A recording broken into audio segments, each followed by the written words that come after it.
take it, so it's fine. It's okay. Yes, please. Okay, thank you so much for very interesting and diverse presentations. I am Maria Villarano from SIDA and I coordinate health research programs. I have some questions and comments. I would like to, in relation to Elizabeth, when you said about coordination, I just want to inform that last week the Folkhälsomyndigheten, the public agency of Sweden, became a WHO collaboration center for surveillance. So there is that.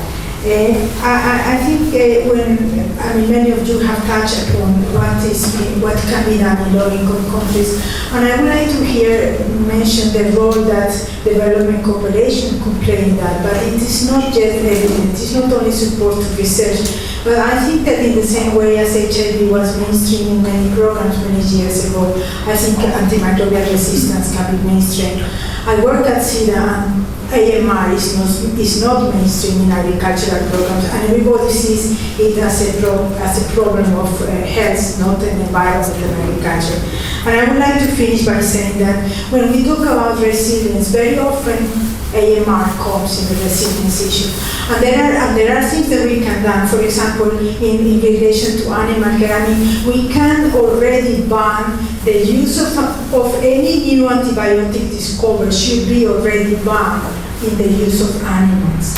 And the second thing is that colicin, that is the last antibiotic and our last tool in humans, it is being used in animals in a very indiscriminate way, and we could reduce or ban the use of those antibiotics. So maybe we can already do something for the future of things that are not documented.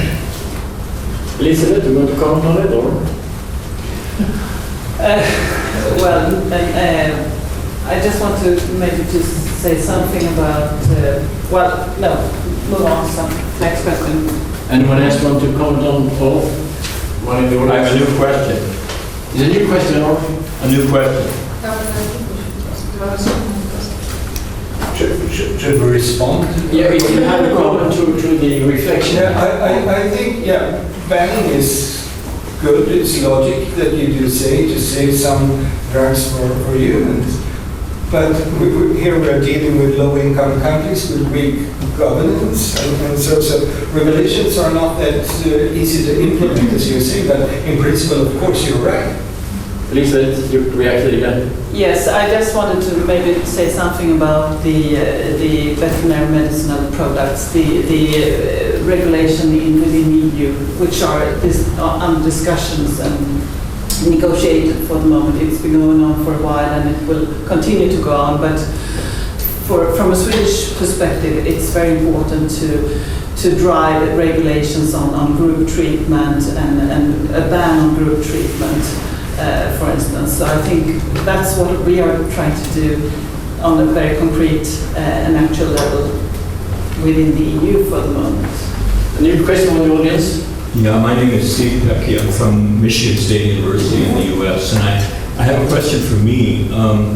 Do you have when you have this impressive time course of what's happened here in Sweden, do you have any evidence, either positive or negative, about what banning antibiotics has done to your competitive situation in Sweden relative to any other animal-producing country?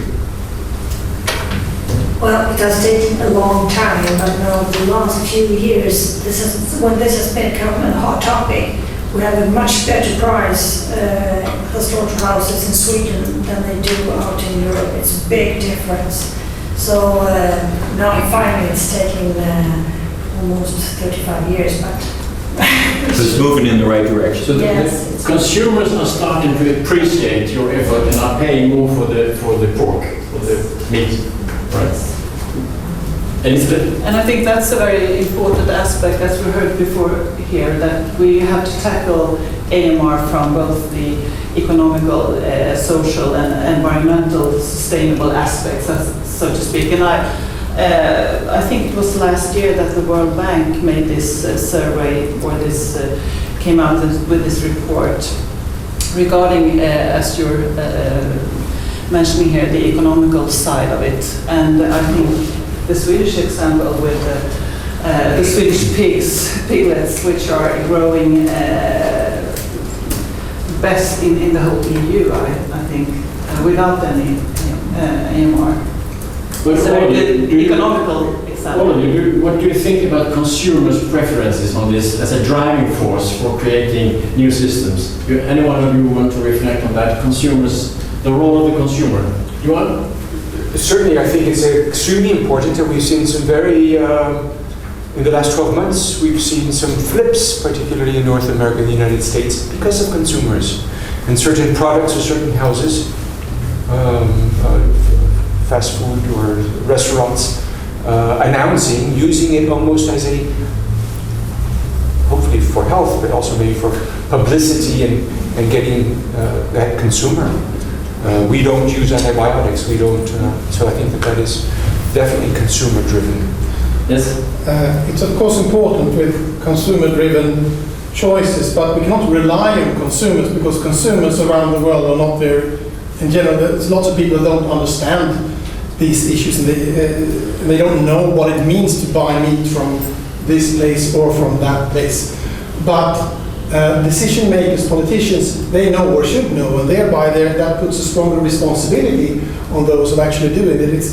It's quite amazing to see that in Sweden we are talking about antimicrobial resistance and the low use of antibiotics, but then the schools buy meat from countries where there's considerably more antibiotics use, and that doesn't make any sense to me. It's like you're doing two things. Same way.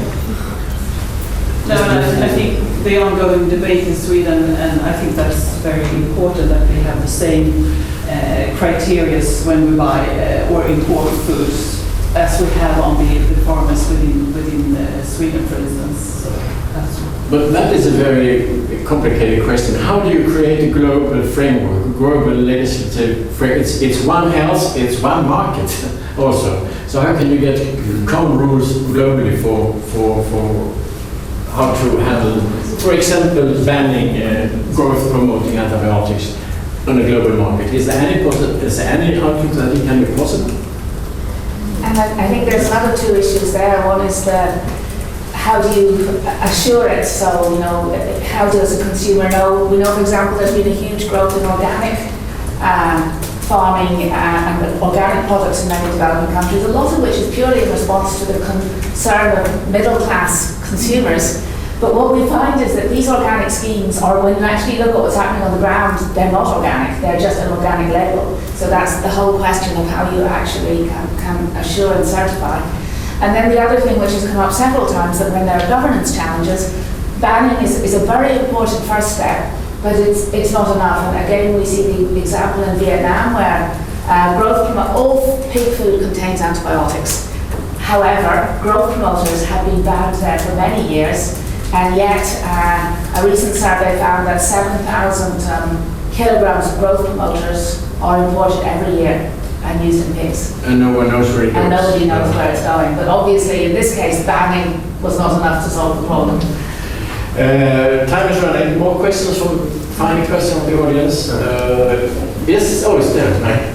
So, my name is Kevin Mccall, and I work with a company we make water purification products. And just to give it's quite interesting, the whole debate, and this is the first time I've seen it at World Water Week, because we're developing new products. So, and we've been working in Africa and health programs for many, many years. And we started to put them into poultry farms in the UK and France. And all of this debate is happening now with farmers all over Europe by the retailers putting pressure on farmers. So they now have to make reports back to all Tesco and all the big retailers to show that they're antibiotics free. So our products are being used in the water and killing the biofilm in the water, which is one of the main sources of the creation of the antimicrobial resistance within the biofilm in the pipes. However, it is going across because there's European legislations there, there's American legislations there, and developing countries who are exporting into Europe are actually now starting to implement best practice in biosecurity, environmental control within intensive farming, because their livelihood is at stake in exporting back into Europe and America. So there is a lot of momentum, but the whole water area and the antimicrobial, this is very important. It's more, I think, what I would love to see is more the debate on the drugs, the development of the drugs in India, and that going down wastewater into the water. I think that's probably far more behind than in the poultry, the animal drug. And I want to add something to it, comment. Well, just to say, I think the point is it's about incentives. And if you get incentives right, then the farmers will respond to the incentives, as we saw very nicely in Sweden and Norway and other countries. There's one final question. Yes, where's the microphone? Hi, I'm Sarah Gerard from Emory University in the United States. I work in urban sanitation study, and so spent a lot of time in developing countries like India, the example that you gave, and seeing a lot of, poultry, all sorts of animals within the urban setting.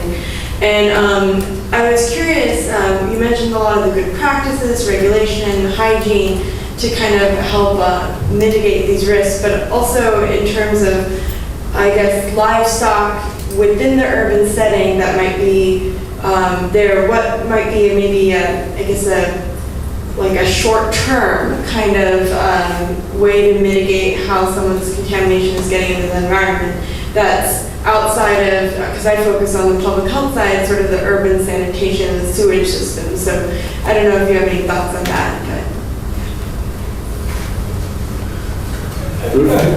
I'm looking at Delia and from here, but when we do studies in Kampala, in Uganda, or in Phnom Penh and so on, of course there's a lot of antibiotics around. How much? And I think it's a very, how to put it, non-professional use of antibiotics. It's just a shot, and it's very, and then it comes back. And so the magnitude and the risk of that, it's very hard to assess. My guess is that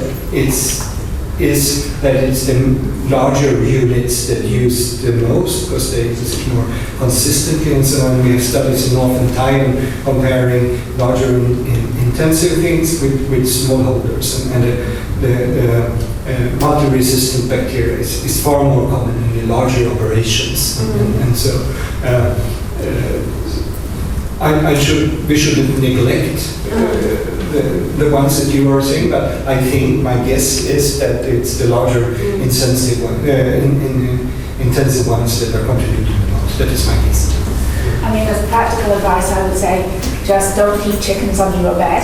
And there are many simple things which can be done in those urban and peri-urban situations in terms of good practices, just to reduce that contact between animals and infants particularly, which is not very good. Just to conclude, give us one sentence, each of you, on what you wish to be seen as the most important action in the coming future from organizations, companies, or consumer organizations, or governmental authorities. And we start with, you have already put it on your wish list, so you will finish shortly.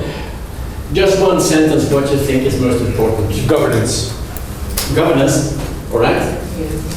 Lisa? I tend to agree when it comes You take it, I can have it. So you agree. No, but I think, as I mentioned, regulation, for instance, on EU level. Yeah. You okay? So can I? Yeah. Or can I comment? At the governance at the EU level, then it has to be governance also at the professional, the rural practitioner, the physician, the veterinary pharmacy. There's governance at that level too, not necessarily Strasbourg or Brussels. And even down to the big farms, those who really are handle the question. So, creating incentives for players at all levels, from the user to the regulatory agencies to the manufacturer to the farmer, to everyone to make changes. Because without incentives, there is no change in there's technology. There's got to be money into it as well, yes. And money is usually the incentive. Okay, Delia. First, do no harm. And this momentum to start tackling the problem of AMR is great to see, but we need to be careful that our actions don't have unintended consequences, especially on the bottom billion livestock keepers, mostly women. And you really show that it is a complicated, complex question. Stanley, yes?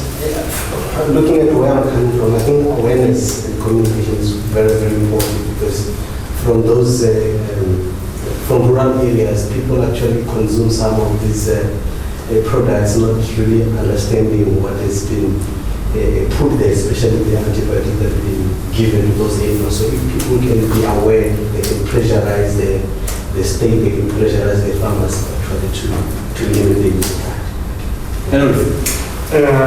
I could be complimentary. I acknowledge everything.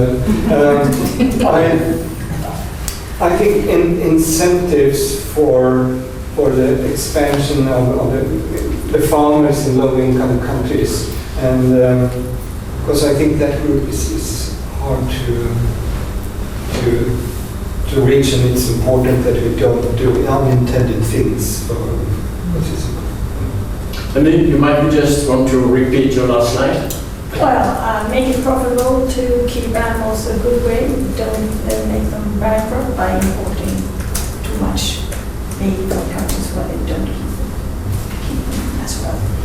Yes, governance and government. Well, anyhow, thank you very much for these conclusive remarks and for your fantastic, interesting speeches and on such an important question. And thank you also to the audience.